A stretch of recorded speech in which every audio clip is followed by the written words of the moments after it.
एक समय की बात है। एक गांव में 4 भाई रहते थे। चारों भाई बहुत होशियार थे। उनकी उम्र 15 से 20 वर्ष के बीच थी। एक बार चारों अपने मामा के घर दूसरे गांव जा रहे थे। रास्ते में उन्हें ऊंट के पैरों के निशान दिखाई दिए। थोड़ा आगे चलने पर उन्हें एक व्यक्ति अपनी तरफ आता दिखा। जब व्यक्ति उनके पास आया तो उसने चारों भाइयों से पूछा, मेरा ऊंट कहीं खो गया है, क्या तुम्हें आसपास ऊंट कहीं दिखलाई दिया है? तभी चारों भाई में सबसे बड़े भाई ने पूछा, क्या ऊंट का एक पैर टूटा है? तभी दूसरा भाई बोला, क्या ऊंट की पूंछ कटी हुई है? फिर तीसरा भाई बोला, क्या ऊंट एक आंख से काना है? फिर चौथा भाई बोला। और उसके ऊपर गेहूं रखे हुए हैं। बच्चों की बात सुनकर ऊंट के मालिक को लगा कि अवश्य ही इन बच्चों ने उसके ऊंट को देखा है। उसने झट से बच्चों से पूछा, बच्चों बतलाओ मेरा ऊंट कहाँ है? तभी चारों ने उत्तर दिया, हमने ऊंट नहीं देखा। अगर तुमने ऊंट नहीं देखा है तो तुम्हें कैसे मालूम कि ऊंट लंगड़ा, काना, पूंछ कटी हुई है और उसके ऊपर अनाज रखा हुआ है? ऊंट के मालिक को चारों भाइयों पर शक हुआ कि इन्हीं ने ऊंट चुराया है। ऊंट का मालिक चारों भाइयों की शिकायत लेकर राजा के पास पहुंचा और राजा से शिकायत करते हुए बोला, महाराज, मेरा ऊंट कहीं गुम गया है और इन चारों भाइयों ने मेरे ऊंट का हुलिया बतलाया है, किंतु कहते हैं कि हमने तुम्हारा ऊंट नहीं देखा।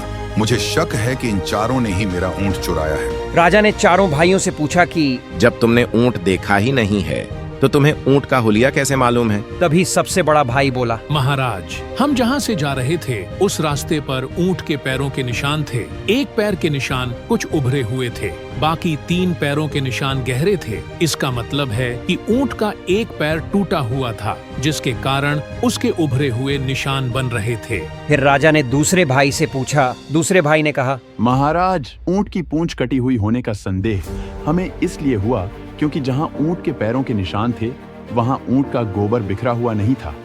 इसका मतलब साफ था कि ऊंट की पूंछ कटी हुई है। इसी कारण गोबर पूंछ से नहीं टकराया और सीधा जमीन पर गिरा। फिर राजा ने तीसरे भाई से पूछा तो उसने कहा, महाराज, ऊंट जहाँ से जा रहा था वहाँ एक तरफ की घास तो ऊंट ने खाई थी, जिसके कारण वहाँ घास नहीं थी, और जिस तरफ ऊंट की आंख खराब थी वहाँ उसे दिखाई नहीं दे रहा होगा, इसीलिए उस तरफ ऊंट ने घास नहीं खाई थी और वहाँ की घास हरी थी, इसीलिए हमने अंदाज लगाया कि ऊंट काना है।